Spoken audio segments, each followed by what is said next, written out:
Ernesto, naging mabuting tao tayo na napakaraming taon. Kahit ang pagbabalik loob sa kanya ay ginawa natin, sapagkat ayaw natin kamulatan ng anak natin ng kasamaan. Gusto natin siyang mamuhay ng normal at may takot sa Diyos. Ngunit sa nangyari kay Esmeralda, hindi ko hahayaan ang mga gumawa nito sa kanya. Magbabayad sila, Ernesto! Magbabayad sila! Matitikman nila ang aking kalupitan! Taon 1987, Mindanao. Isang mapagpalang araw, ang kwentong aking ibabahagi ay hango sa totoong buhay, at ang lahat ng tauhan at lugar ay aking itatago sa totoo nitong mga pangalan, sapagkat nabubuhay pa ang iilan sa mga karakter sa kwentong ito sa kasalukuyang panahon. At ito'y bilang respeto na rin sa mga nabubuhay pa na mga tauhan at sa mga taong namumuhay pa sa lugar na yon ng tahimik at mapayapa. Sa isang liblib na baryo sa Mindanao, nanahan ang mag-asawang sina Ibiang at Ernesto.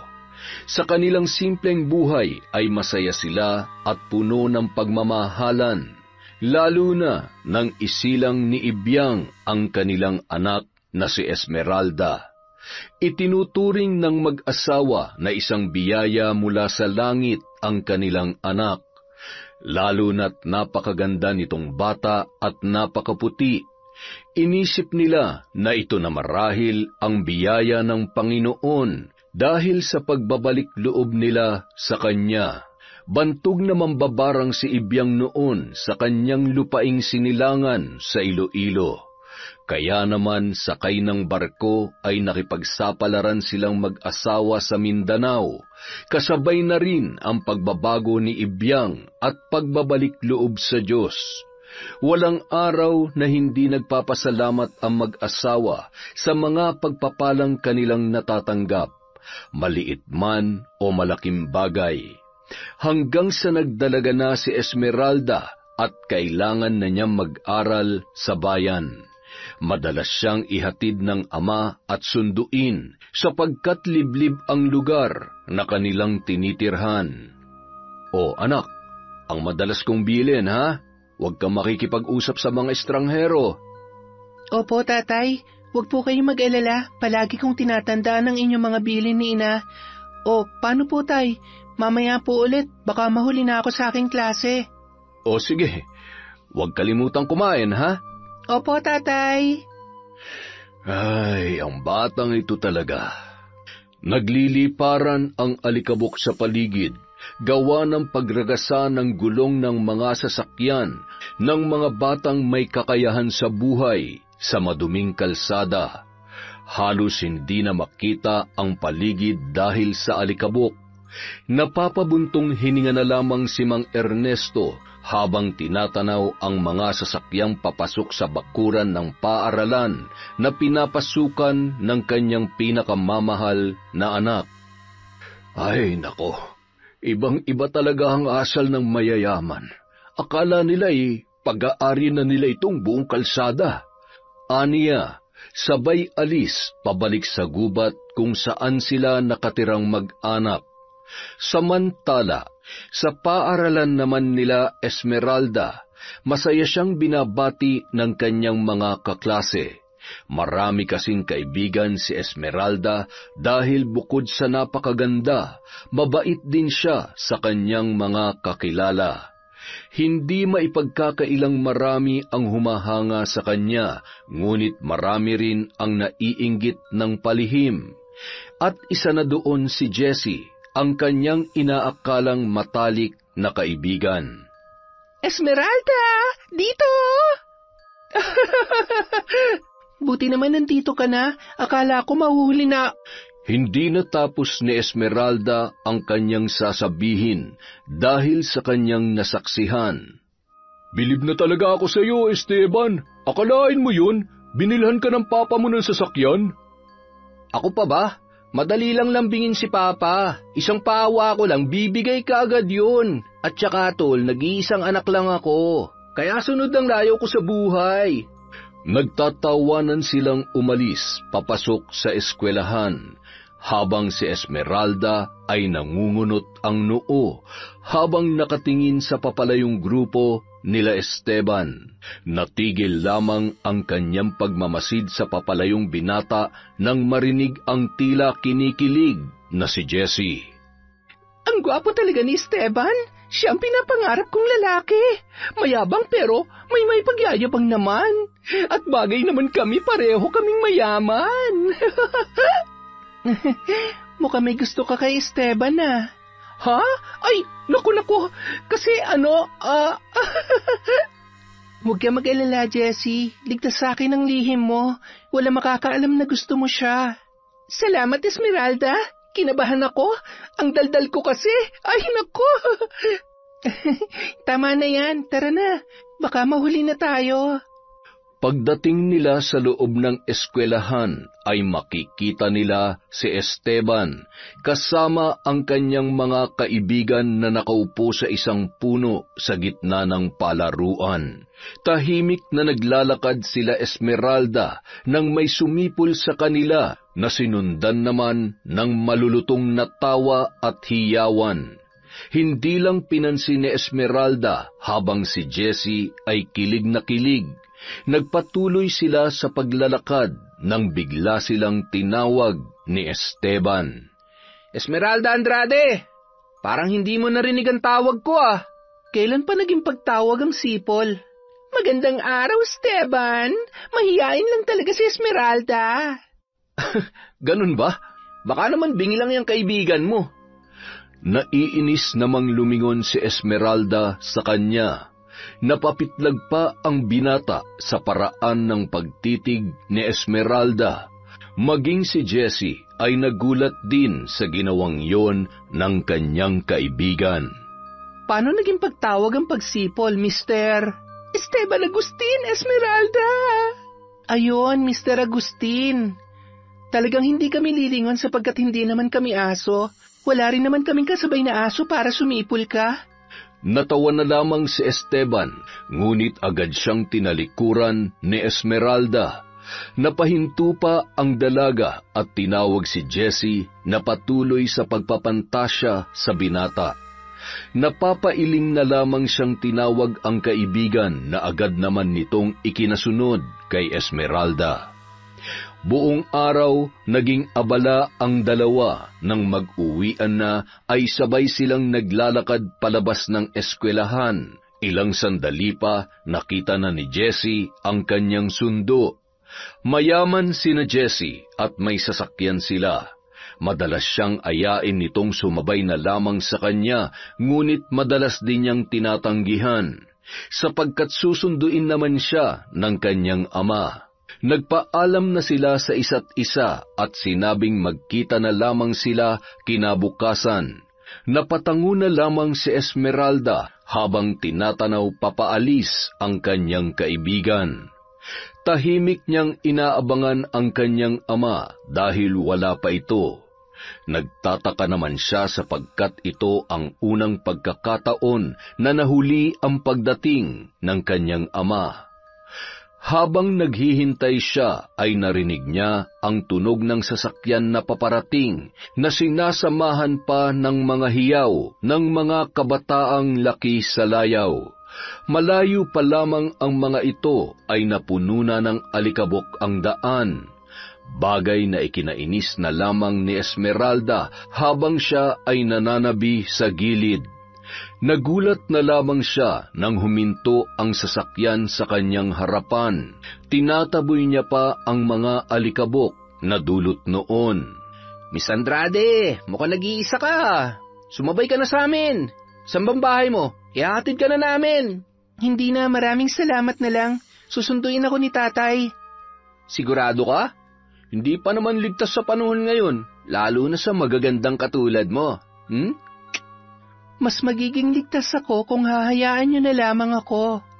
Biglang nagtawanan ang mga kasamahan ni Esteban. Pinagtatampal sila ng binata isa-isa. Natatawa rin ito dahil sa ginawa ng kanyang mga kaibigan. Pagkatapos noon, nakangisi niyang hinarap si Esmeralda na hindi naman nakatingin sa kanila. Ano, Miss Andrade, hindi ka ba talaga sasabay? Kung hindi, mauuna na kami. Ikaw ang bahala. Ingat ka ha, huwag kang aalis dyan hanggat wala ang sundo mo. Kita tayo bukas ha. At bigla nang pinaharurot ang sasakyan. Nakasunod naman ang 2 pang sasakyan na pag-aari ng kanyang mga kaibigan. Nakasimangot na sinundan ng tingin ni Esmeralda ang papalayong sasakyan nang makita niya ang kanyang amang nakatingin din kina Esteban. Nakangiti siyang kinawayan ang kanyang tatay at tumango naman ito sa kanya. Anak, ikaw ba'y binabastos ng mga kaklase mo sa paaralan? Tanong ni Aling Ibyang habang hinahanda ang kanilang hapunan. Nangunot naman ang noo ni Esmeralda sa sinabi ng ina na tila ba nalilito siya. Natigilan naman ang kanyang ina sa ginagawa nito at hinarap ang kanyang anak. Napabuntong hininga na lamang habang nakatingin kay Esmeralda. Nakita ka raw kasi ng tatay mo na kausap ang nag-iisang anak ng mga Agustin. Baka kako ay binabastos ka na nila. Napatingin naman si Esmeralda sa ama na kasalukuyang nagpapakain ng kanilang mga alagang hayop. Ito ang libangan ng kanyang ama kapag hindi ito nangangahoy at nilalakuyon sa bayan. Napangiti naman siya habang pinapanood yon na kinakausap ang mga alagang manok na parang mga tao. Hay nako, si tatay talaga, masyadong maalalahanin. Huwag kayong mag-alala, Nay, walang nambabastos sa akin. At saka, hindi ako papayag na may mambastos sa akin, no? Ang nakita ni tatay kanina, inalok ako ni Esteban na sumakay. Masyado raw kasing delikado para sa babayang umuwi mag-isa paghapon na. Pero anak, lagi mong tatandaan ang bilin namin ng iyong tatay, ha? Palagi siya nag-aalala sa iyo, kaya sana mag-iingat ka. Nay, kayo rin na nagsabi na lagi kong kasama ang Panginoon, kaya huwag po kayong mabahala. Ayaw ko kayong pinag-aalala ni tatay, kaya palagi ako nag-iingat. Napangiti naman si Aling Ibyang at ipinagpatuloy ang kanyang ginagawa. Si Esmeralda naman tinutukan na ang kanyang takdang aralin. Alam niyang nag-aalala ang kanyang ina, ngunit alam din niyang kasama niya ang Diyos araw-araw, kaya ligtas siya para sa kanyang pananaw. Kinabukasan, araw ng Biyernes, naging abala ang mga estudyante sa huling araw ng klase. 2 araw silang hindi magkikita at sigurado siyang magiging tambak din ang kanilang mga takdang aralin. Iba na kasi sa kolehiyo, mas mahirap siya sa sekundarya. Pasalamat si Esmeralda dahil isa siya sa mga napili ng paaralan na gawing iskolar. Matataas ang kanyang grado, kaya naman hindi nang hihinayang ang nagpapaaral sa kanya. Nakakapagod naman ang pagsusulit na yon. Hay nako, mas masarap pa rin ang high school, di ba Esmeralda? Hay nako, sinabi mo pa, Jessie. Hindi tulad ngayon, kailangan na talaga nating maging seryoso. Tama ka dyan. Halika doon tayo maupo. Pumwesto sila sa sementadong upuan at lamesa na nasa ilalim ng mga puno. Masaya pa silang nagkukwentuhan. Ang hindi nila alam, mayroong nagmamasid sa kanila. Nang makaupo na sila, ay agad na lumapit ang binatang si Esteban. Napakunot ang noo ni Esmeralda habang si Jessie ay halos mamilipit sa sobrang kilig nang makita ang binata. Kumusta na kayo, magagandang chicks? Ay, ikaw pala Esteban, ayos lang kami eh. Nakangiting nakatingin si Esteban kay Jessie habang ang babae ay halos maihina sa sobrang kilig. Samantalang si Esmeralda naman ay nakakunot ang noo habang nakatingin sa kaibigan na kalaunan ay sinipa niya ang paa sa ilalim ng lamesa. Rico, bakit ba? Para kang tanga. Kumalma ka nga lang. Jessie, Pakilala mo nga sa akin yung kasama mo. Sayang kasi.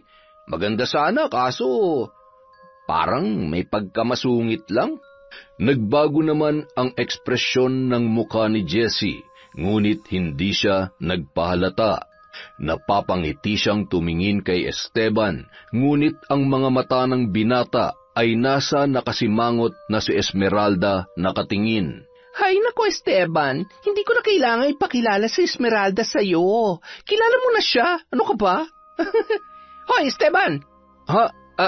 Pasensya ka na, Jessie. Natulala lang kasi ako dahil sa kagandahan ng kasama mo eh. Nanlalaki naman ang mga mata ni Esmeralda habang si Jessie ay nakasimangot na hindi nakikita ng kanyang mga kasama. Lihim na naiinis dahil ang tipo niyang lalaking si Esteban ay tila si Esmeralda ang napupusuan. Pwede ba tigilan mo nga ako Esteban? Hindi ako katulad ng ibang babae na nakikilala mo na kapag nakita ka, para nang inuuso ka ng puwet. Mukha ngang kakaiba ka, Miss Andrade ah.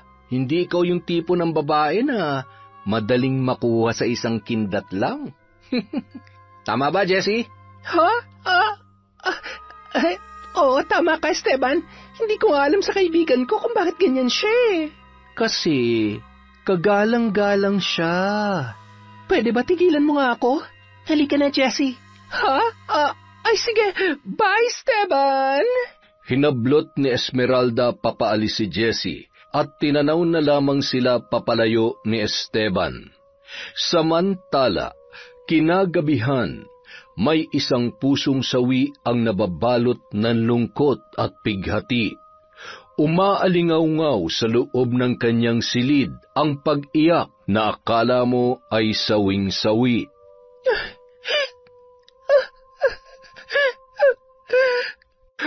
Ano bang nangyayari dun sa batang yun? Bakit pa siya iyak ng iyak? Jessie? Bakit ka umiiyak, anak? Nang makaakyat sa ikalawang palapag ng bahay, kumatok siya sa pinto ng kanyang anak na kanina pa umiiyak.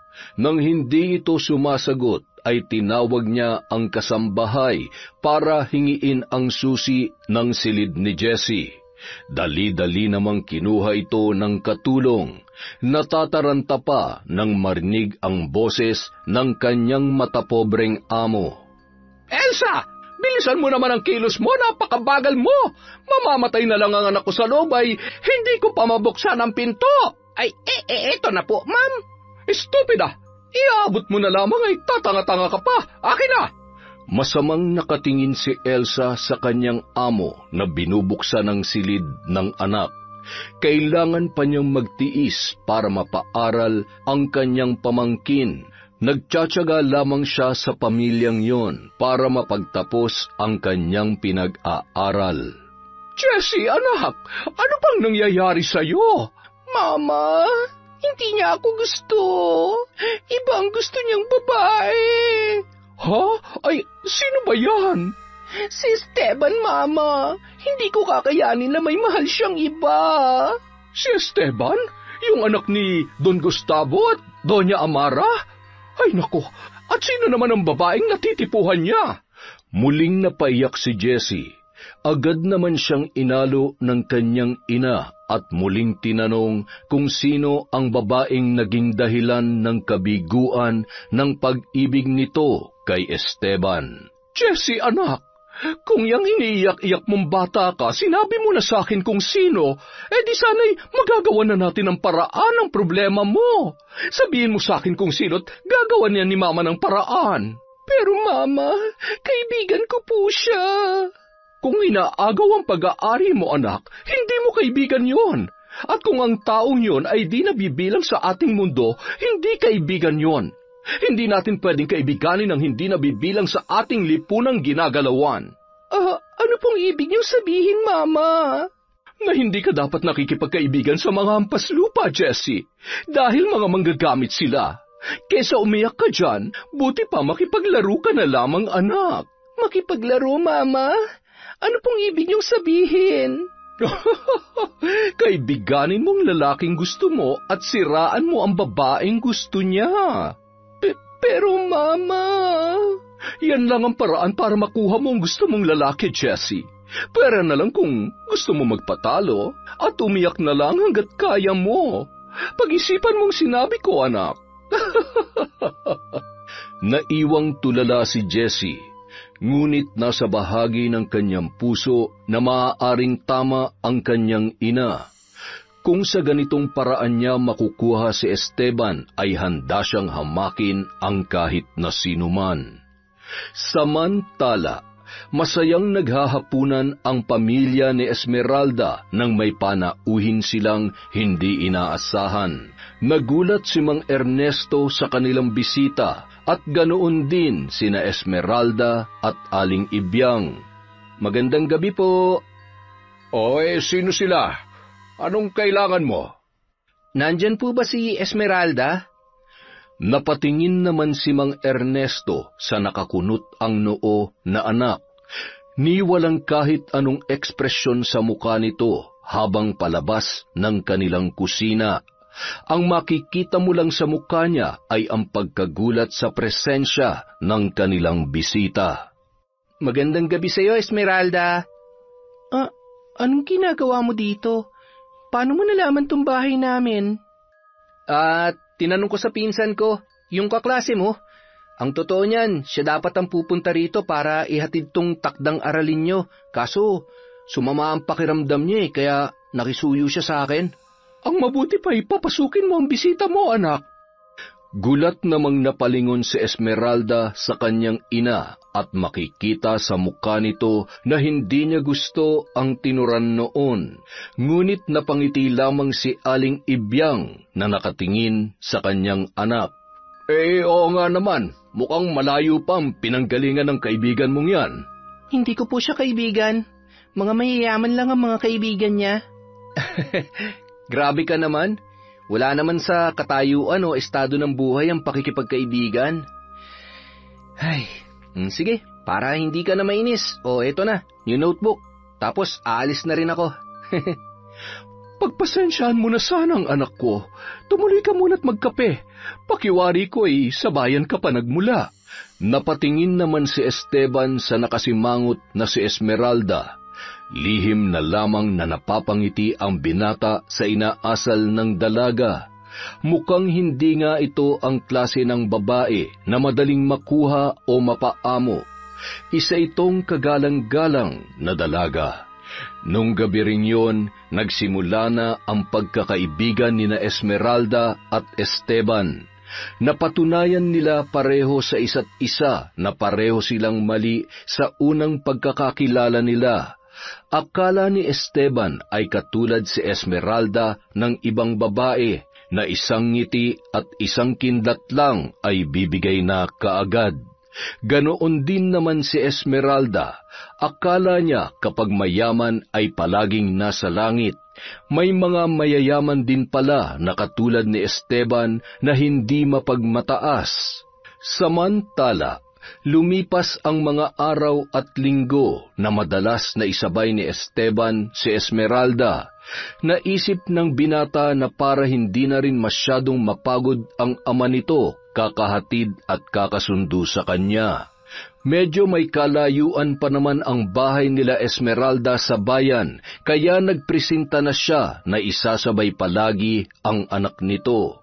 Nagpapasalamat naman si Mang Ernesto at Aling Ibyang kay Esteban sa kabutihan nito sa kabila ng kanilang magkaibang katayuan sa buhay. Tingnan niyo, si Esmeralda na ba tsaka si Esteban? Oo nga isang linggo ko nang napapansin na palaging sinasabay ni Esteban si Esmeralda Pero bagay naman sila, di ba? Pareho silang may magagandang muka. Natigilan si Jessie sa paglalakad nang marinig ang usapan ng mga estudyante. Isang linggo na rin siyang hindi nakikisabay kay Esmeralda. Kapag tinatanong siya nito kung anong dahilan, sinasagot niya lang parati na kailangan niya magseryoso sa pag-aaral dahil ang ilan sa kanyang mga subject ay mababa ang grado. Salamat, Esteban. Sinabi ko naman sa iyo, hindi mo na ako kailangang sunduin. Ano ka ba? Kabawasan din to sa gawain ng tatay mo. Tsaka sabi ko naman, di ba, para na rin ako naghatid ng nakababatang kapatid. O sige, mauna na ako ha. Magkita na lang tayo mamaya. Tumango na lang si Esmeralda. Napangiti naman ang binata at hinagod siya sa ulo na parang bata. Napasimangot pa siya't nagulo ang kanyang buhok na ikinatawa naman ni Esteban. Tumakbo na ito papalayo habang siya napapailing na hinatid ng tanaw ang papalayong binata. Nang akto na siyang aalis para pumasok sa klase ay nagulat siya nang pagharap niya ay masama ang tingin sa kanya ni Jessie. Napangiti naman siya at kinawayan ang kanyang kaibigan. Ngunit nagulat siya nang walang imik itong tumalikod sa kanya. Napakunot ang noo ni Esmeralda, ngunit hinabol niya pa rin yun. Jessie! Jess! Sandali! Teka lang! Ano ba? Bakit ba? Galit ka ba sa akin? Nung isang araw mo pa ako hindi pinapansin, may nagawa ba akong kasalanan sa'yo? Kung pakiramdam mo meron, baka nga. Jessie naman, ayoko ng ganito tayo. Hindi ako sanay. Isa pa, alam mo naman na ikaw lang ang nagtsatsaga na makipagkaibigan sa akin. Yun na nga eh. Ako lang ang nagtsatsaga na kaibiganan ng pobreng katulad mo. Pero anong ginawa mo? Trinaydor mo ko. Tama nga si Mama. Kayo mahihirap, manggagamit kayo. Napalingon ang ibang estudyante nang sumigaw si Jessie. Napatingin naman sa paligid si Esmeralda, kaya inalo niya si Jessie. Hihilahin niya sana ito sa lugar kung saan malayo ang mga tao, ngunit hinila ni Jessie ang kanyang braso, bagay na ikinagulat ni Esmeralda. Jessie, mag-usap tayo nang walang nakakarinig. Problema nating dalawa to. Bakit? Nahihiya ka? Nahihiya ka marinig nila na ahas ka na nagkukunwaring kaibigan? Ano bang sinasabi mo dyan, Jessie?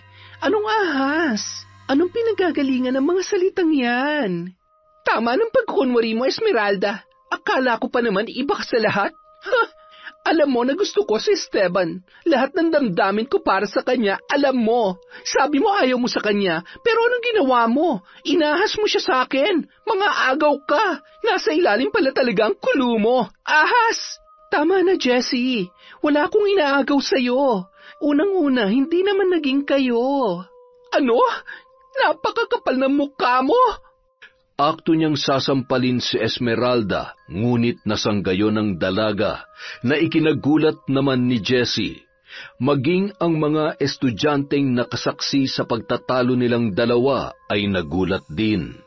Kalmado lang si Esmeralda, ngunit makikita mo sa kanyang muka ang galit. Wala akong inaagaw sa'yo at huwag mo akong tatawaging ahas. Hindi ko akalain na aabot tayo sa puntong ito, Jessie, dahil lamang sa lalaki. Dahil sa lalaki, aawayin mo ako? Gusto ko malaman mo, para ko lang kapatid si Esteban at ganun din siya sa akin. Hinahatid niya ako dahil naaawa siya sa tatay ko. Pero kung ganyang ugali ang ipapakita mo sa kanya, sigurado kong hindi kanya magugustuhan. Bakit di ko nakita agad ang tunay mong kulay? Sa ating dalawa, mas ahas ka dahil magaling kang magbalat kayo. Naiwang nakatulala si Jessie. Sa tanang buhay niya na magkasama sila ni Esmeralda ay ngayon lamang niya ito nakitaan ng galit. Ngunit hindi na mahalaga sa kanya kung anuman ang nararamdaman ni Esmeralda. Gagawin niya ang sinabi ng kanyang mama. Hindi siya papayag na mawala sa kanya si Esteban.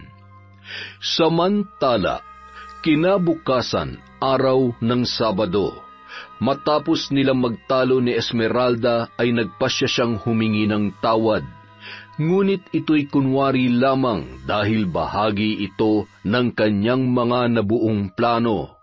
Sakto namang may gagawin silang proyekto sa paaralan, kaya ito ang tamang oras na gagawin niya ang balak na kunwaring paghingi ng tawad. Esmeralda, pwede ba kitang mabala? Uy, ikaw pala, Jessie. Tamang-tama, ako din may sasabihin ako sa'yo. Halika, doon tayo. Biglang nagbago ang muka ni Jessie. Hindi ito ang inaasahan niyang reaksyon ni Esmeralda. Iniisip niya kung bakit masyado itong mabait para makalimot agad sa nangyari. Dito na lang tayo, kung hindi naman masyadong mahalagang sasabihin mo. Sige. Gusto ko lang sanang humingi ng paumanhin sa mga sinabi ko kahapon. Ganun ba? Ako din may sasabihin. Gusto ko sanang Bigla niyang sinampal ang kanyang sarili. Nagulat si Esmeralda sa ginawang yon ni Jessie. Maging ang mga estudyante ay napalingon dahil sa pagsigaw ng dalaga. Nagulat naman si Esteban at agad na lumapit sa dalawa. Ano nangyari? Jessie, paano ka? Esmeralda, ano nangyari kay Jessie? Kung nagulat kay Esteban, mas nagulat ako. Ano nangyayari sa'yo, Jessie? Bakit sinampal mo ang sarili mo? Ano akala mo sa akin, Esmeralda? Baliw? Para saktan ko ang sarili ko? Ikaw ang nagsabi niyan, hindi ako. Ganito ba talagang nagagawa ng pag-ibig? Maiwan ko na nga kayo dyan. Hinatid nilang dalawa ng tingin ang papalayong si Esmeralda, habang si Jessie ay lihim na nakangiti. Sa isip niya, ito na ang simula ng pagkasira ng kanyang kaibigan. Gagawin niya lahat, mapasa kanya lamang si Esteban. Ayos ka lang ba, Jessie? Nagbago na talaga si Esmeralda. Hindi na siya katulad ng dati. Hindi na siya yung mabait na kaibigan ko. Nagkakamali ka, Jessie. Siya pa rin si Esmeralda. Baka naman ikaw ang nagbago. Nginitian siya ni Esteban at biglang umalis. Tila nataranta naman si Jessie at agad na hinabol ang binata. Hinawakan niya ito sa braso na agad namang ikinahinto ni Esteban. Pwede ba, Jessie? Kung sisiraan mo lang sa akin si Esmeralda, wag mo nang ituloy. Dahil mas kilala ko siya higit sa pagkakakilala mo sa kanya. Ano ba talagang nagustuhan mo sa pobreng yon? Wala nga siyang yaman katulad ng sayo, pero mayroon siyang yaman na wala ka. Pagmamahal ng pamilya, Jessie. Lalong sumidhi ang galit ni Jessie kay Esmeralda, hanggang sa dumating na siya sa punto na sukdulan na ang kanyang kasamaan. Pinadukot niya ito at ipinabugbog. Matindi ang paghihirap na ginawa ng mga inutusan ni Jessie kay Esmeralda. Dinala nila ang babae sa isang gubat. Nawalan ng malay noon si Esmeralda na nakahandusay sa damuhan. Tinanong ng isang lalaki kung ano ang kanilang gagawin, at nanlaki ang kanilang mga mata nang sabihin ni Jessie na hubaran ang dalaga at kanilang tabihan. Teka, sobra naman yata yan, Jessie. Wala naman sa usapan natin yan At saka, ayaw ko masira ang kinabukasan ko dahil dyan. Ani ng lalaki na agad namang sinang-ayunan ng iba pa. Halata sa mukha ni Jessie ang inis at masama niyang tinitigan ang kanyang mga kasamahan. Kukunan ko lang naman kayo ng picture. Wala naman ako sinabing galawin niyo, mga tanga. Isa pa, hindi ko naman isasama ang mukha niyo. Sige na, tabihan niyo na. Nag-aalangan man ay ginawa pa rin yon ng kanyang mga kasama. Panay ang tawa ni Jessie kasama ang ilan pang babae na kaibigan niya habang panay ang kuha niya ng larawan. Nang matapos na ay sinabi niyang iwanan na nila si Esmeralda. Nag-aalangan man ang ibang mga kasamahan, ngunit wala silang magawa. Nagising si Esmeralda nang may tumapik sa kanya. Napabalikwas pa siya ng bangon nang makita ang dalawang matanda na sa wari niya ay mag-asawa. Tinanong siya ng mga ito kung ano ang kanyang ginagawa sa damuhan at bakit puro siya pasa. Nagpalinga-linga lamang siya sa hindi pamilyar na lugar. Nang mapansing punit-punit ang kanyang damit ay nanlaki ang kanyang mga mata. Ganoon din ang dalawang matanda na nasa kanyang harapan. Agad na ibinigay ng matandang babae ang kanyang balabal at tinanong nila kung taga-saan si Esmeralda. Matapos yon ay kanilang inihatid. Maging ang kanyang mga magulang ay nagtaka sa nangyari. Panay ang tanong nila kay Esmeralda kung ano ang nangyari. Para di mag-alala ang mga magulang ay sinabi niyang nadapa siya dahil nagtatakbo siya sa takot nang makakita ng baboy ramo. Kinabukasan, nagtataka si Esmeralda kung bakit ang sama ng tingin ng mga estudyante sa kanya. Binabati niya ang mga ito, ngunit sa halip na batiin siya pabalik, tila kinukutya pa siya ng mga yon. Nagpatuloy lang siya sa paglalakad nang makasalubong niya si Jessie kasama ang mama nito. Estupida! Ano ba? Hindi mo ba nakikita ang dinaraanan mo? Pasensya na po. Ikaw pala yan, Jessie? Kilala mo to? Ay, teka, hindi ba't siya yung nasa picture? Nakikipagkilala ka sa mga ganitong klase ng tao? Mama, kaibigan ko siya. Kaibigan? Kaibigan mong bayarang babaeng ito? Nanlaki ang mata ni Esmeralda sa kanyang narinig. Malinaw na malinaw sa kanyang tainga ang sinabi ng mama ni Jessie. Mababakas naman sa kanyang muka ang pagtataka. Mas lalong umugong sa paligid ang bulong-bulungan. Ano pong bayaran? Sino pong Ikaw! Sa bagay, naiintindihan ko naman. Kapag lumaki ka sa hirap at mataas ang pangarap mo, gagawin mong lahat para lang makamit yon. Kahit pa maging bayaran ka, nakakahiya na nakakaawa. Bawiin niyo pong sinabi niyo. Hindi ako bayarang babae. Kahit mahirap lang kami, marangal ang aming pagkatao. Marangal? Ano yan? Tingnan mo nga yung mga picture na yan. Pinulot ni Esmeralda ang mga larawan at maging siya ay nagulat sa kanyang nakita. Nakahiga siyang nakahubad ang uniforme at may katabi siyang dalawang lalaki na hindi nakikita ang muka. Nanlalaki ang kanyang mga mata na tumingin sa paligid. Kaya pala kakaiba ang pagtrato sa kanya ng mga estudyante. Jessie, ikaw ba may gawa nito? Sabihin mo, ikaw ba? Ano bang sinasabi mo dyan? Sagutin mo ang tanong ko. Ikaw ba may gawa nito? Jessie, wala namang tao sa paaralang ito ang may malaking galit sa akin kundi ikaw. Huwag mong idadamay ang anak ko sa kalandian mo. Hindi pa natatapos magsalita si Esmeralda ay sinampal na siya ni Aling Merna. Sandali, ano nangyayari dito? Ma'am, ang tandaan niyo na po, pumapatol kayo sa bata. Teka, ang dami mong pasa, Esmeralda. Napakasama mo, Jessie. Alam ko na ikaw may gawa nito. Sigurado yan. Sumusobra ka na sa pambimintang mo, ha? Ang mabuti pa, umamin ka na malandi ka. Hinablot ni Jessie si Esmeralda. Tumulong din ang kanyang ina. Inawat naman sila ni Esteban pero nakialam ang mga tauhan ng nanay ni Jessie. Kinaladkad nila sa gitna si Esmeralda at ang ibang estudyante ay naawa sa dalaga at sinabi kay Jessie na hayaan na lamang yon. Ngunit isang titig lang ni Jessie ay tiklop ang lahat.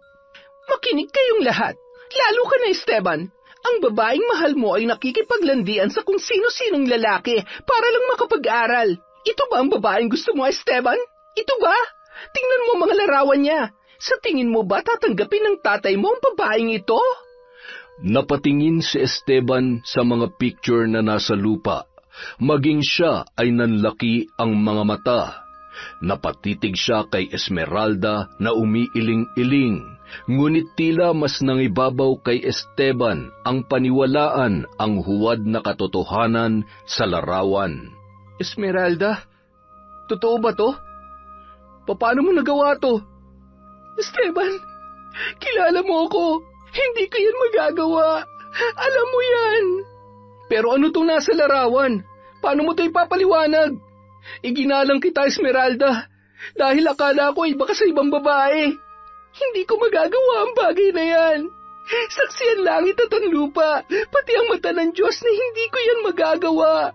Sabihin mo ng totoo, Jessie. Sabihin mo. Sige, sasabihin ko ang totoo. Ginagawa mo nga yan. Tinago ko lang para maprotektahan ka. Hindi kita hinusgahan dahil naunawaan ko na gusto mo marating ang magandang buhay. Patawad, Esmeralda! Sinungaling ka! Tama na! Mali ang pagkakakilala ko sa'yo. Akala ko mabuti kang babae at marangal, pero ganyan ka pala. Ang babaw ng pagkakakilala mo sa akin, Esteban. Ang babaw ng pangunawa mo. Pagsisisihan mo ang araw na ito. Sa oras na malaman mo ang totoo, hindi ka patutulugin ang konsensya mo. Alam kong may kabayaran ng lahat ng ito. Sinusumpa akong pagbabayaran mong lahat ng ginawa mo hanggang sa pagtanda mo. Wala kang kaligayahang matatanggap sa buong buhay mo. Mabubuhay ka ng puno ng lungkot, bigati at puro pasakit ang dalanasin mo. Tandaan mo yan, Jessie! Pagdating sa bahay, nagulat sina Mang Ernesto at Aling Ibyang nang makita ang anak na puno ng putik at dumi ang kanyang damit. Gulo-gulo ang buhok at punit-punit ang uniforme. Napatakip ng kanyang bibig si Aling Ibyang, habang si Mang Ernesto naman ay dali-daling tumakbo, papalapit sa tila wala sa sariling naglalakad na si Esmeralda.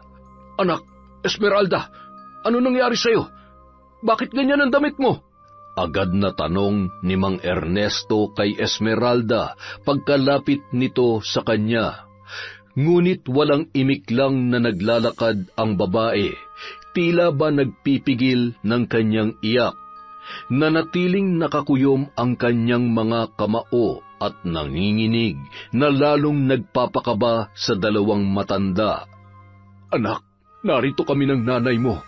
Sabihin mo kung ano nangyari. Napaupo si Esmeralda at nagsimula ng umiyak. Hinagod naman ng dalawang matanda ang kanyang likod at sinabing sila ay kanyang kakampi anuman ang mangyari. Nang marinig ni Esmeralda ang sinabing yun, ay umiyak na siya ng napakalakas. Napakasama nila. Magbabayad sila. Ang sasama nila. Magbabayad sila. Kinuha ni Aling Ibyang ang larawan na hawak ni Esmeralda at nanlaki ang kanyang mga mata sa kanyang nakita. Napatakip ng bibig ang ina habang si Mang Ernesto naman ay napakuyom ang mga kamay dahil sa galit. Magbabayad kayo sa pagsira niyo sa buhay ko. Alam ng Diyos na hindi ko ito magagawa, pero bakit hinayaan niya akong malugmok ng ganito? Bakit? Anak ko, Esmeralda, ano ba nangyari sa iyo? Magsalita ka. Anak, sino bang may kagagawan nito? Ano nangyari? Ibyang, hindi tayo papayag na basta na lamang ganito. Kailangan may gawin tayo. Ernesto, naging mabuting tao tayo ng napakaraming taon. Kahit ang pagbabalik loob sa kanya ay ginawa natin, sapagkat ayaw nating kamulatan ang anak natin ng kasamaan. Gusto natin siyang mamuhay ng normal at may takot sa Diyos. Ngunit sa nangyari kay Esmeralda, hindi ko hahayaan ang mga gumawa nito sa kanya. Magbabayad sila, Ernesto. Magbabayad sila. Matitikman nila ang aking galit. Sandali lang, Ibyang.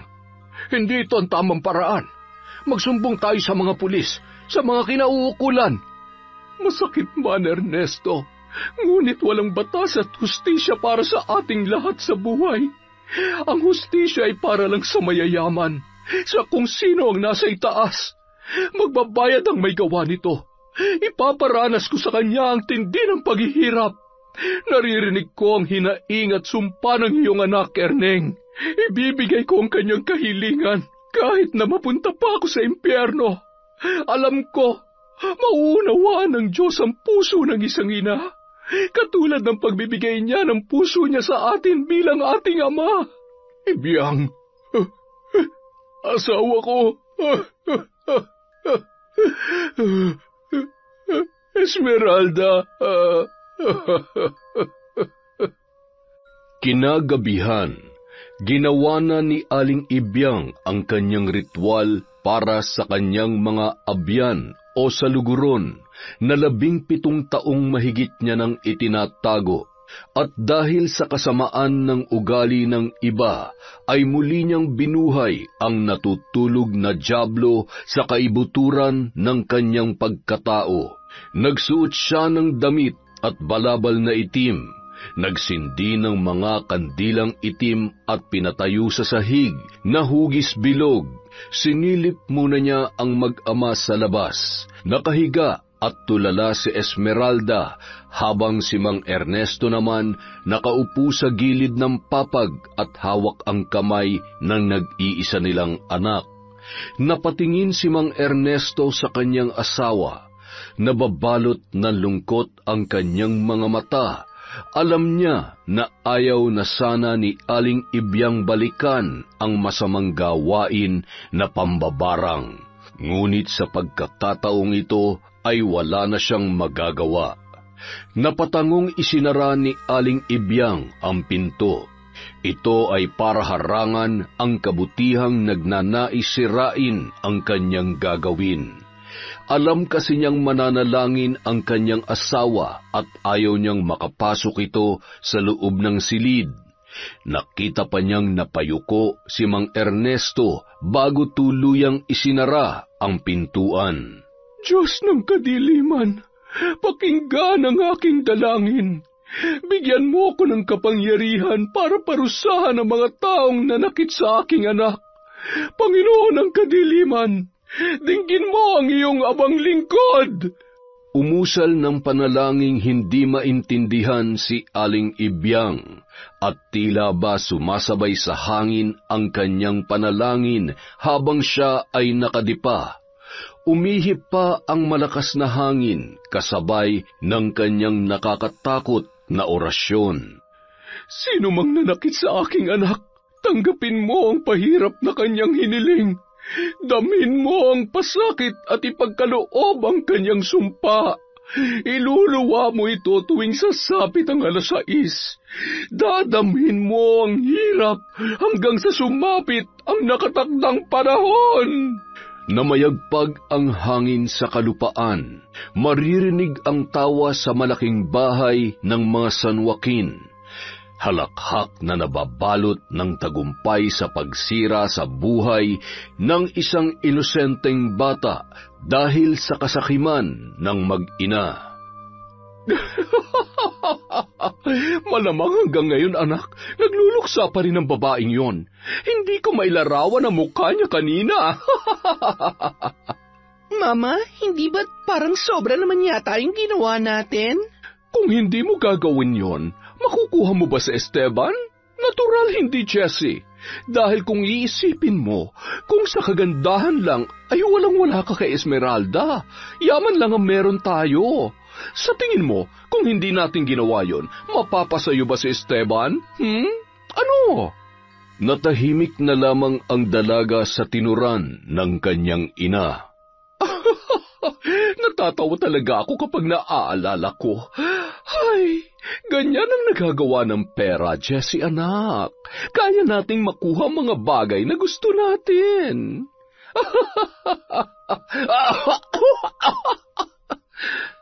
Ayos ka lang ba, Mama?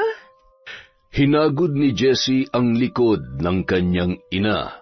Ubo yun ng ubo hanggang sa sumakit ang kanyang tiyan.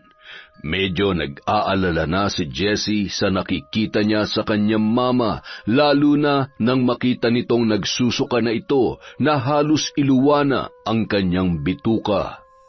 Mama, ano nangyayari sa'yo, Ma? Ador! Ador! Nasaan na ba yung driver na yun? Mang Ador! Ma'am! Uy, madam, ano nangyari? Tumawag kayo ng doktor! Dalian niyo! Aalis na sana si Mang Ador nang magsuka si Merna ng mga sinulid. Nanlaki ang mga mata ni Mang Ador, habang si Jessie naman ay napapasigaw. Napatingin sa orasan ang driver. 6:00 na. Tila alam na agad ng matanda ang nangyari sa kanyang amo. Mukhang binarang po ang mama ninyo. Binarang siya. Naku, ano nang gagawin natin? Nanlaki ang mga mata ni Jesse sa sinabing yon ng tsuper. Ngunit mas lumaki ang kanyang mga mata nang makita kung gaano kahaba ang isinusuki ni Merna na sinulid. Natapos lamang ito sa pagsusuka nang sumapit na ang 7:00 ng gabi. Agad nilang tinulungan tumayo ang kanyang mama at inihiga sa kama. Mabilis siyang nagpatawag ng doktor para sumuri sa kanyang ina. Samantala, 1 buwan nang hindi nakikita si Esmeralda sa kanilang paaralan. May bahagi ng puso ni Esteban na nag-aalala. Hindi niya alam, ngunit may bahagi sa utak niya na pinagsisisihan niyang hindi muna pinakinggan ang dalaga. Samantala sa bahay nila Aling Ibyang, gumagawa siya ng mga gamot na gagamitin para sa kanyang pambabarang. Tuturuan niya ng leksyon ang sinumang nanakit sa kanyang anak na si Esmeralda. Nanatili pa ring tahimik ang kanyang anak at walang kibo. Ang dating masayahing bata ay naging malungkutin na. Aking alaga, maglakbay ka, alupihan ko. Alamin mo kung sino ang babaeng tinamaan ng aking kulam. Magtungo ka sa bayan. Sabihin mo sa akin ang kanyang pangalan. Sige na, humayo ka. Pinakawalan ang alupihan at muling nagdasal ng nakakatakot na orasyon. Tila sumasabay sa hangin ang kanyang boses. Diyos ng kadiliman, pahirapan mo ang halangang kaluluwa. Nais kong makaramdam siya ng sakit ng tiyan na halos hindi niya nakakayanin. Anumang dinanas ng aking anak ay doblehin mo. Dinggin mo ang panalangin na nagsusumamong ina. Daranasin niya ang parusang ito hanggang sa hilingin niya na ang kanyang kamatayan. Nagkagulo ang tahanan ng mga San Joaquin nang binulabog ng malakas na sigaw ni Merna. Dali-dali namang pumunta si Jesse sa silid ng kanyang ina. Walang doktor ang makapagsabi kung anong klaseng sakit ang dumapo sa matanda, kaya sinukuan na nila ito. Ayaw din naman magpatingin ng ginang sa albularyo dahil umano ayaw na ayaw niyang mahahawakan siya ng kahit na sinong hampas lupa. Nagulat si Jesse na nagsusuka na naman ang kanyang ina, ngunit puro itim na parang putik ang inilalabas nito. Mama!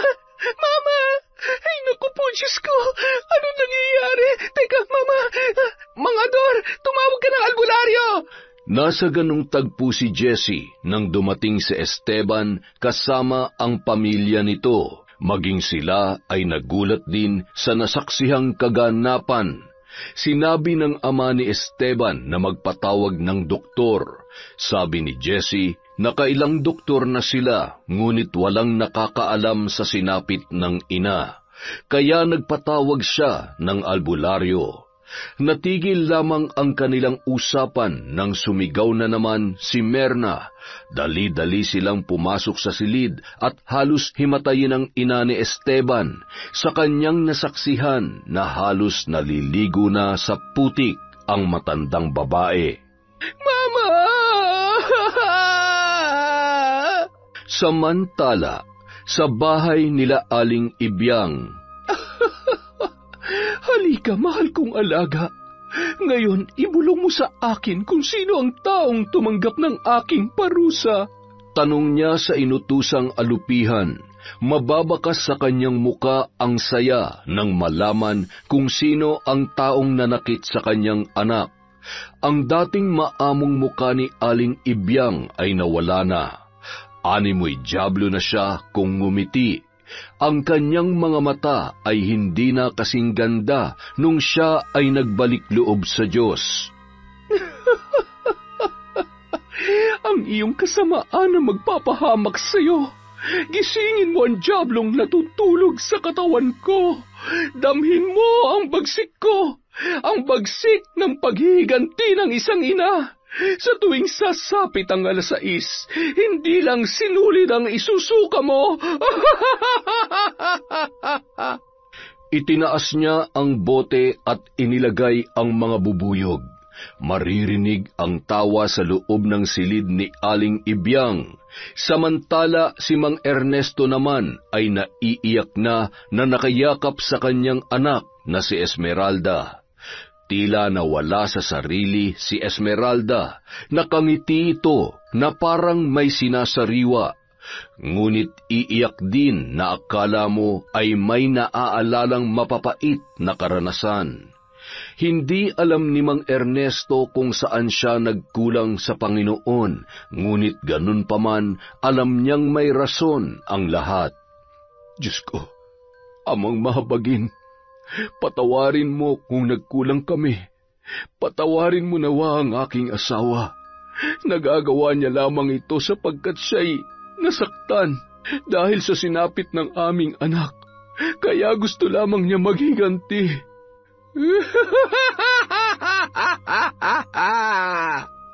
Samantala, sa bahay naman nila Jessie ay tahimik silang nagbabantay sa kanyang ina. Ginagamot ito ng albularyo.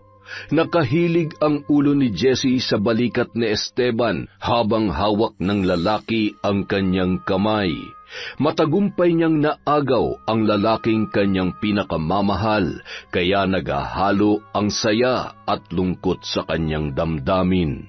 Napatayo lamang sila nang lumabas ang albularyo. Napapailing ito na tumingin sa dalaga. Kumusta ho si Mama? Didiretsuhin na kita, iha. Binarang ang mama mo. Malakas ang mambabarang at wala siyang balak patawarin ang iyong ina.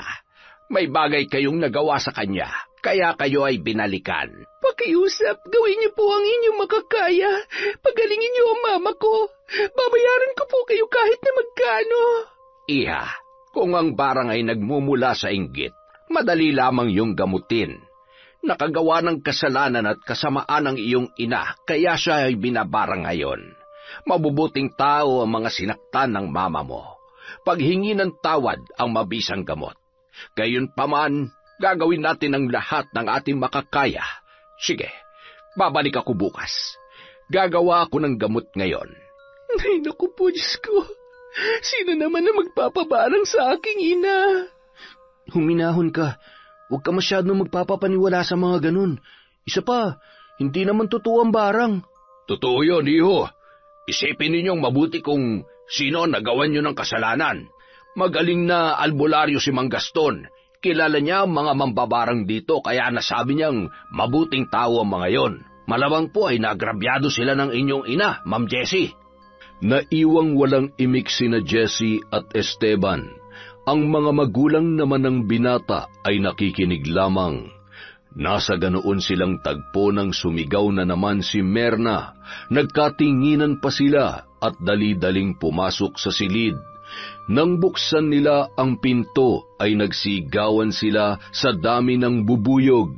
Hindi nila alam kung saan nanggaling ang mga yun, kaya agad na binuksan ni Esteban ang mga bintana.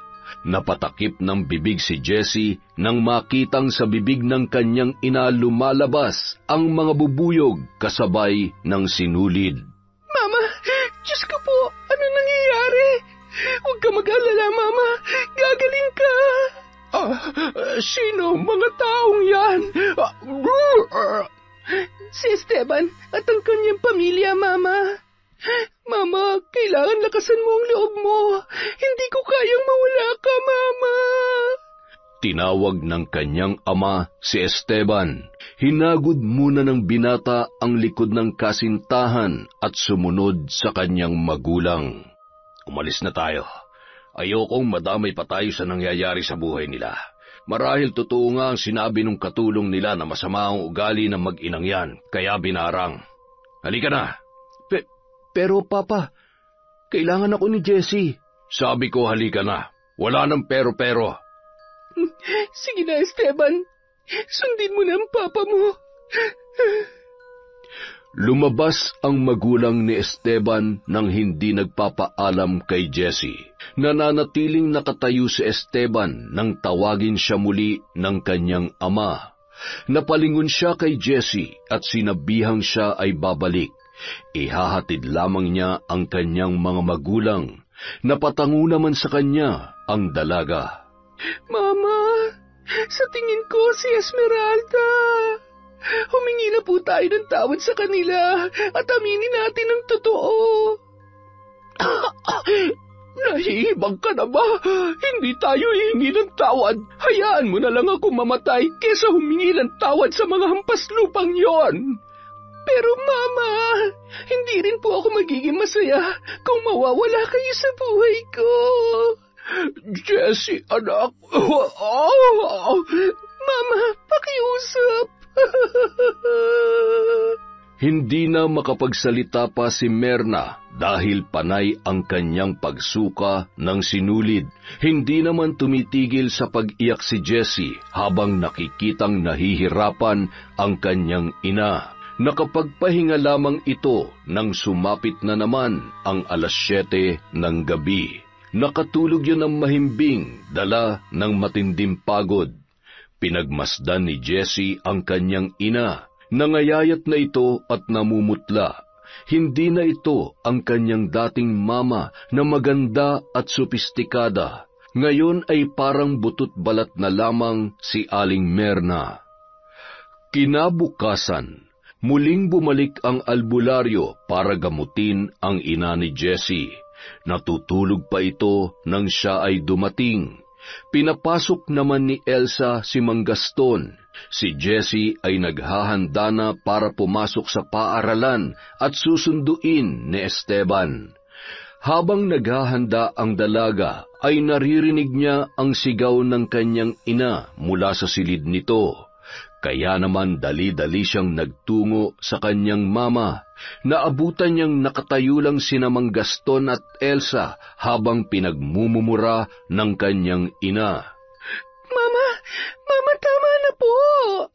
Sabihin mo sa akin, sino ang hampas lupang yan? Mama, siyang gumagamot sa inyo. Gumagamot? Ang hampas lupang ito?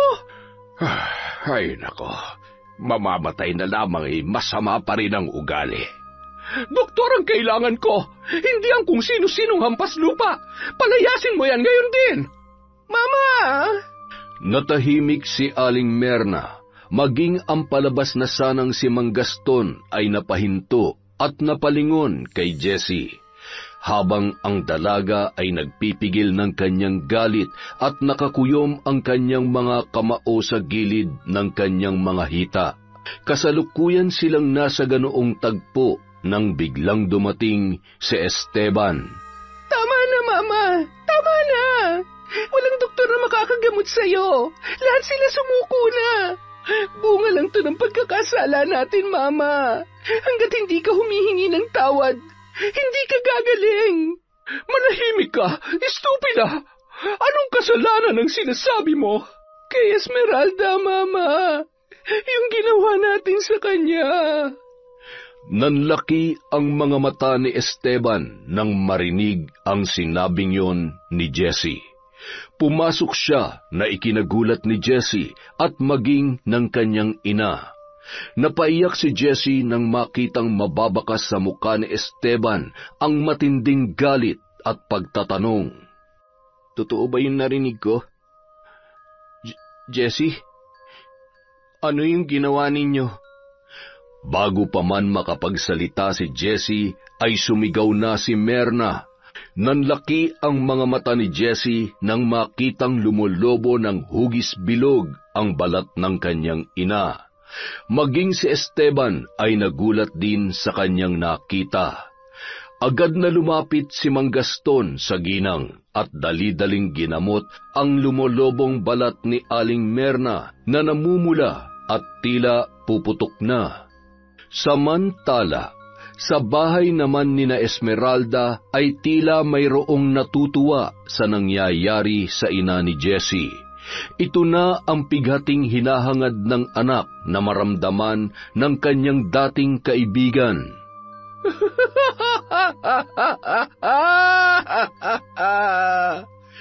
Ibiyang, asawa ko. Tama na, asawa ko. Itigil mo na yan. Tingnan mo, Ernesto. Ang ginawa nila sa nag-iisa nating anak. Nawala na siya sa sarili dahil sa kanilang kasakiman at kasamaan. Sa tingin mo ba, kapag tumanda tayo't namatay, ano ang mangyayari sa kanya? Sino ang mag-aalaga sa anak natin? Sino, Ernesto? Ibiyang, nagkakasala na tayo sa Diyos. Tama na. Kung nasa kanyang katinuan si Esmeralda, natitiyak kong hindi niya ito magugustuhan. Nagdurusa ang anak natin, Ernesto, dahil sa kasamaan ng ibang tao. Saan tayo nagkulang? Saan tayo nagkamali? Ano, Ernesto, ang hindi natin nagawa para sa Diyos? Ginawa ko naman ang lahat. Nagbago ako. Naging mabuti akong tao para sa iyo at sa aking anak. Tinalikuran ko ang dati kong ginagawa para lamang kalugdan niya ako. Pero bakit hinayaan niya mangyari ito? Bakit, Ernesto? Kinalugdan ka niya, Ibiyang. Kaya niya tayo biniyayaan ng anak. May mga rason kung bakit nangyayari ito. Marahil isa itong pagsubok sa atin. Pagsubok sa ating pananampalataya at katapatan. Naging mahina tayo. Ikaw, nagpadala ka sa bugso ng iyong damdamin. Hanggat hindi sila humihingi ng tawad, dadanasin nilang mag-ina ang hirap at pasakit. Yan ang panata ko sa aking abyan. Kung nagdurusa sila, yun ay dahil sa kasamaan ng kanilang puso. Hindi ko nakagagawan yun. Niyakap na lamang ni Mang Ernesto ng mahigpit ang kanyang asawa. Alam niyang mas malakas ang kabutihan ng puso ni Aling Ibiyang sapagkat hindi malakas na barang ang kanyang ginawa. Kung gugustuhin ng babae ay mas malakas pa ang kanyang kapangyarihan. Sa isang iglap lamang ay kaya niyang patayin ang kanyang bibiktimahin.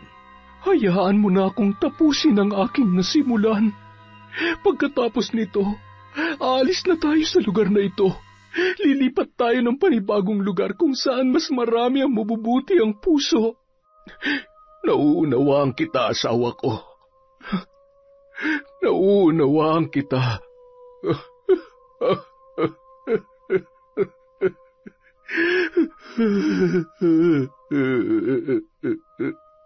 Samantala, sa bahay naman ng mga San Joaquin, bumugso ang galit ni Esteban para kay Jesse. Hindi niya lubos akalain na magagawa ni Jesse ang bagay na yon. Sinira nito ang maganda nilang pagkakaibigan ni Esmeralda. Hinusgahan niya ang dalaga na di man lang inaalam kung ano ang katotohanan. Esteban, nagawa ko lamang yun dahil mahal kita. Lintik na pagmamahal yan, Jessie. Ang sama ng pagmamahal mo. Ilang demonyo bang sumapi sa'yo para sirain mo ng gano'n si Esmeralda? Mabuting tao ang kanilang pamilya. Mga taong walang ibang hangad kundi ang mamuhay ng marangal at mapayapa. Nagagalit ka sa akin dahil sa kanya. Nagagalit ako sa iyo dahil demonyo ka. Kayo ng mama mo, kaya kayo pinarurusahan dahil sa kasamaan nyo. Sasagot pa sana si Jesse nang biglang sumigaw ang kanyang ina. Nanlaki ang mga mata niya nang pumutok ang mga lumulobong balat. Mas nagulat sila dahil umuusok pa yon na tila binuhusan ng asido. Panay ang sigaw ni Merna habang si Gaston ay panay ang tapal ng mga halamang gamot para maibsan ang hapdi na nararamdaman ni Aling Merna. Ngunit pinagtatapon lang yon ng babae at pinagsisipa si Gaston, kaya naman ito ay natumba. Mama, ano ba? Sinabi ko na palayasin mo na ang paslupang ito. Doktor ang kailangan ko. Wala nang ang doktor na gustong gumamot sa inyo, Mama. Wala na. Si Mang Gaston na lamang ang makakagawa ng paraan o ang paghingi natin ng tawad sa ginawa nating kasalanan. Hindi ko gagawin yan. Kung ganon, mas mabuti pang hilingin mo na lamang na ikaw ay mamatay na. Nanlaki ang mga mata ni Jessie, pati na rin ang iba nilang mga kasamahan dahil sa kanilang narinig. Ngunit seryoso ang muka ng albularyo sa kanyang tinuran. Bawiin yung sinabi niyo. Hindi, dahil yun na lang ang tanging paraan para matapos na ang paghihirap niya. Nawala sa katinuan ng dalagang inyong sinira. Naging miserable ang kanyang buhay. Ang dating dalagang masayahin ay wala na sa kanyang katinuan. Dahil sa kasakiman at kasamaan ninyo. Tulungan mo na lamang ang mama mong mamatay. Tutal hindi rin naman sa langit ang kanyang punta. Mukhang nagkamali si Esmeralda na pagbigyan ng pag-ibig ko. Dahil ang sabi niya sa akin, mahal mo daw ako. Minahal kita, Jessie, at nagpasya kong ituring na lang na kapatid si Esmeralda. Sapagkat pareho kaming walang kapatid. Pero nagkamali ako. Demonyo ka pala. Esteban, sandali! Buntis ako! Dinadala ko ang anak mo! Ngunit hindi na siya pinakinggan pa ng binata at nagtuloy-tuloy ito sa paglabas. Napaupo si Jessie at humagulgol ng iyak. Ang katulong naman at ang driver ay lumabas na at tila walang pakialam sa kanyang nararamdaman. Napatingin lang siya nang makitang sumisigaw ang kanyang mama dahil sa hapdi. Ngunit sa halip na maawa ay mas bumugso ang inis niya sa ina dahil napakatigas ng puso nito. Wala na tayong magagawa, Mama. Tiisin mo na lang ang hapdi. Gusto mo yan kaya tiisin mo. Masyadong matigas ang puso mo. Kaya pagdusahan mo yan. Estupida! Yan pang igaganti mo sa... Hanapin mo na lamang ang gumawa nito sa akin at ipapatay mo! Mama, sukdulan na yung kasamaan mo. Kahit mapatay mo ang gumawa sa iyo niyan, wala nang magbabago. Hindi ka ba natatakot sa Diyos, Mama? Masyado ka mapagmataas. Samantalang nung hindi ka pa napulot ni Papa, isa ka rin namang bayarang babae. Manahimik ka. Wala kang utang na loob. Bakit? Kung hindi kita kinuha ng bata ka pa, di sana hindi ka ganyan ngayon. Anong ibig niyong sabihin, Mama? Hindi kita tunay na anak. Anak ka ng papa mo sa kanyang kirida. Pero ganun pa man, minahal at binigyan kita ng marangal na buhay. Napaupo si Jessie dahil sa kanyang narinig. Nagsisigaw si Merna dahil muling lumobo ang kanyang balat at pumuputok na nagdudulot ng hapdi. Pagsapit ng 6:00 ay muling nagsusuka ng sinulid si Merna na sinasabayan ng maraming bubuyog. Dali-daling binuksan ni Jessie ang mga bintana, saka lamang niya napagtanto na magtatakip silim na pala. Napalingon lang siya sa kanyang mama nang sumigaw ito. Nanlaki ang kanyang mga mata nang makita ang mga uod na di niya alam kung saan nanggaling. Samantala, nagtungo naman si Esteban sa bahay ni Mang Ernesto. Kasalukuyan noong nagpapakain ng manok ang matanda habang si Aling Ibyang naman ay inaalagaan si Esmeralda. Nakaupo sila sa balkonahe ng kanilang kubo habang sinusuklayan ang nawawala sa katinuang anak. Nagulat si Mang Ernesto nang siya ay makita, habang si Aling Ibyang naman ay walang reaksyon ang muka. Mas nagulat si Mang Ernesto nang lumapit sa kanya si Esteban na umiiyak sabay luhod. Patawarin niyo po ako, Tatay Ernesto. Patawad po kung hindi ko naprotektahan si Esmeralda. Wala po akong alam. Kung hindi pa sinabi ng albularyo ang nangyari, hindi ko po malalaman. Hindi nagsalita si Mang Ernesto. Nakatingin lang siya kay Aling Ibyang na nakatingin din sa kanila. Maya-maya, tumayo ang ilaw ng tahanan at biglang nagsalita. Tingnan mo ang kasakiman nila.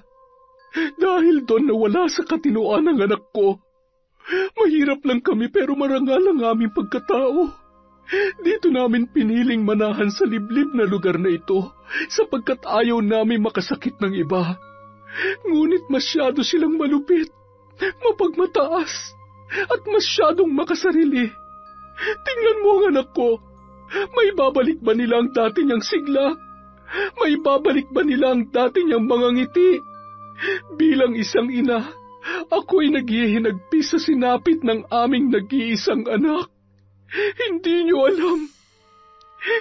alam kung paano namin hiningi ang batang ito sa Diyos, tapos sisirain lang ng mga sakim ang kanyang buhay. Nay, pinagsisisihan kong naniwala ako sa kanila. Alam po ng Diyos na nagsisisi ako. Nay, pakiusap bigyan niyo ako ng pagkakataong makausap si Esmeralda. Nagsusumamo po ako, Nay. Hindi na umimik si Aling Ibyang at tumalikod na lamang. Napatango naman si Mang Ernesto bilang tugon sa kanyang hiling. Alam naman kasi ng matanda na naging mabuti si Esteban kay Esmeralda at nakita nila kung paano nito inalagaan ang kanilang anak.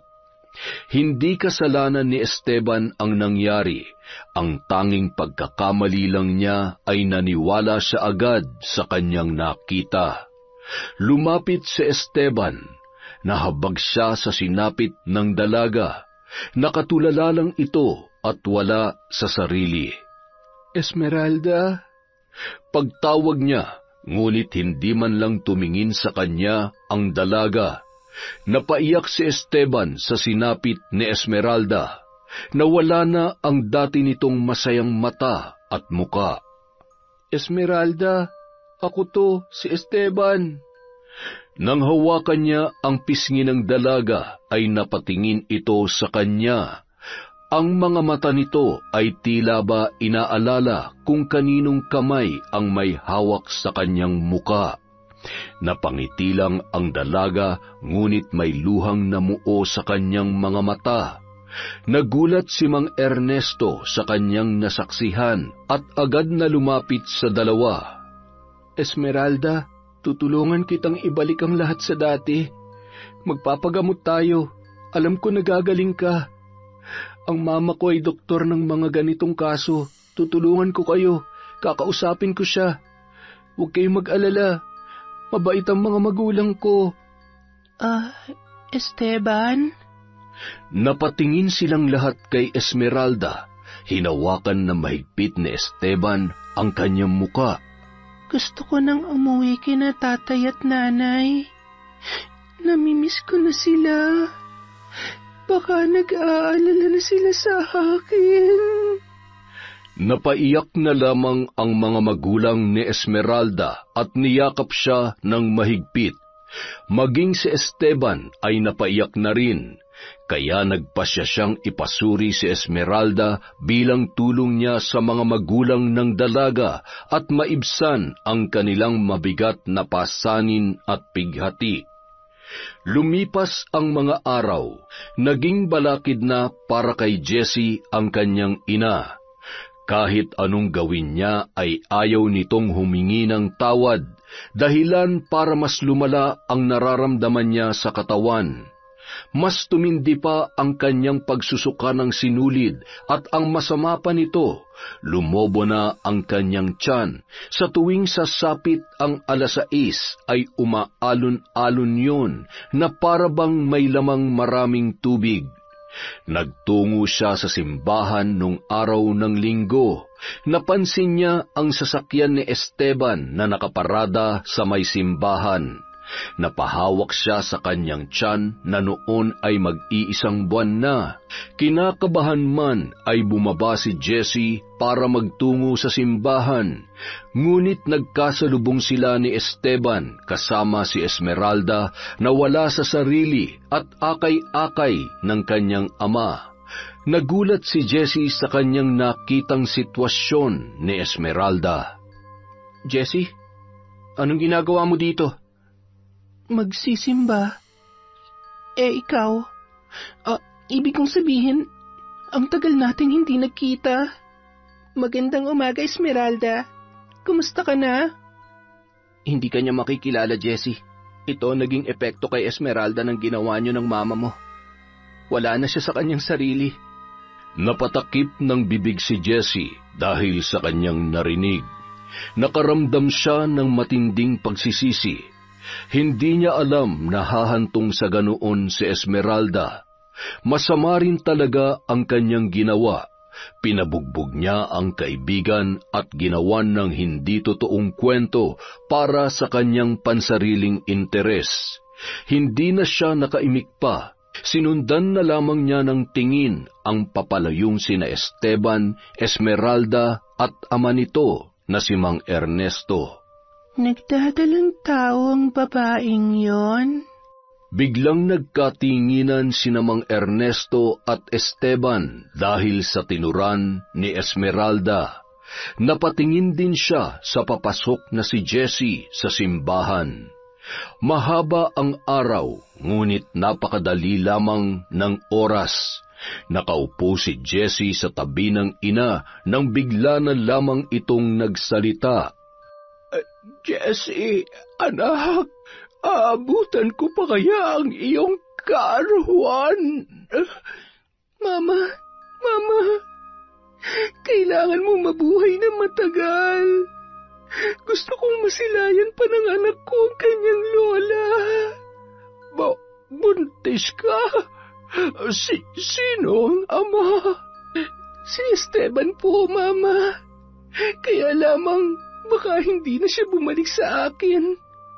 Ito na marahil, Mama, ang kabayaran ng lahat ng kasalanan ko. Marahil ay ito na ang sumpa sa akin ni Esmeralda na hindi ako magiging masaya hanggang pagtanda ko. Nakagawa ako ng malaking pagkakasala dahil sa ginawa ko. Nasira ko ang buhay niya. Nasa ganoon silang pag-uusap nang bigla na namang magsuka si Merna. Sa pagkakataong yun ay puro tubig at sinulid ang kanyang isinusuka. Patuloy sa pag-agnas ang kanyang balat at paglabas ng mga bubuyog. Minsan ay may uod pa yung kasama at mayroong pagkakataon na nakakasulasok na ang isinusuka ng kanyang ina. Mama, pakiusap. Humingi na tayo ng tawad. Para sa akin at para sa inyong apo. Magpagamot ka na kay Mang Gaston. Kailangan ka namin ng apo mo, Mama. Anak, tama ka. Hihingi na tayo ng tawad sa kanila. Kinabukasan, inimbita ni Jessie ang pamilya ni Esmeralda sa kanilang bahay. Ayaw pa sanang sumama ni Aling Ibyang, ngunit nakiusap ang dalaga dahil hindi na umano nakakalakad ang kanyang ina. Animoy butot balat na lamang ito. Kasama si Esteban, nagpunta sila sa bahay nila Jessie. Inalalayan ni Esteban si Esmeralda dahil wala ito sa kanyang sarili. Kasabay nilang dumating ang manggagamot na si Mang Gaston. Napatingin lang siya kay Aling Ibyang at yumuko ng bahagya. Napayuko lang din ang ginang bilang tugon kay Mang Gaston. Tuloy po kayo. Maraming salamat po sa pagpapaunlak. Dito po tayo sa silid ni Mama sa itaas. Sumunod naman sila kay Jessie. Maganda ang bahay ng mga San Joaquin. May malaking sala sa itaas at sa ibaba. Nilibot nila ang paningin sa kabuuan ng tahanan. Mababakas sa lugar na yon ang lungkot. 1 buwan na lang at sasapit na ang Pasko. Ilang buwan din ang paghihirap na dinanas ni Aling Merna. Maiiwan dito sa labas ang aking anak. Ako na lang at ang aking asawang papasok sa loob, kasama ang albularyo. Sige po. Papasok na sana sila nang tawagin siya ni Esmeralda. Nakatingin ito ng diretso sa kanila. Napatakip naman ng bibig si Aling Ibyang. Nay, patawarin na po natin sila. Magpapasko na po. Panahon po ng pagmamahalan. Panahon na rin po siguro upang tayo'y magpatawad. Dali-daling tumakbo si Mang Ernesto at Aling Ibyang para yakapin ang kanilang anak.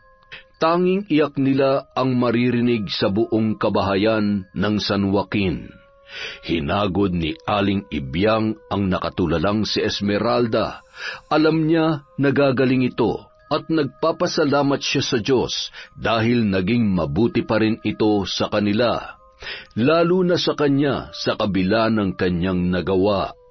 Pumasok na sila sa loob at napaiyak si Aling Merna. Agad siyang nanghingi ng tawad kina Ibyang at Mang Ernesto.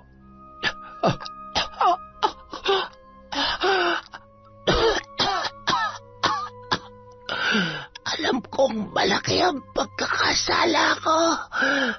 Patawarin niyo sana ako. Hindi sapat ang paghingi ng tawad sa ginawa ko. Pero sana'y mapatawad niyo kami ng anak ko. Sa Panginoong Diyos ka humingi ng tawad. Nang sa ganun ay amin ka ring mapatawad. Pagsapit ng 6:00, isasagawa natin ang panggagamot. Sumapit na nga ang nakatakdang oras nang magsimula ng magsuka si Merna. Ginamot siya ni Mang Gaston habang inaalis ni Aling Ibyang ang kanyang mga itinanim. Inalis niya ang sinulid at ang mga bubuyog. Ngunit laking gulat niya nang magsuka ito ng uod at lumobo ang kanyang tiyan. Napatingin siya sa tiyan ni Merna. Napatingin siya sa mga uod at kay Gaston. Napatingin din ang albularyo sa kanya. Hindi ako may gawa nito. Hindi ako humantong sa ganito. May iba pang mambabarang na sumabay sa ginagawa ko. Kung ganoon, sa tingin mo, sino? Taong mas matindi ang galit. Ilang taon niya na yung kinikimkim. Mukhang naririto siya.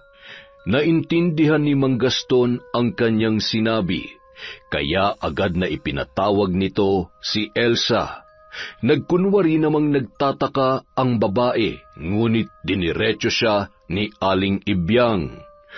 Huwag mong isadlak ang buhay mo sa nagliliyab na apoy. Naroon na ako. Madilim, mainit at walang humpay na paghihirap. Dalisay ang Panginoon. Nakikita niya ang iyong paghihirap. Habang maaga, itigil mo na. Alam kong laging masama akong amo, Elsa.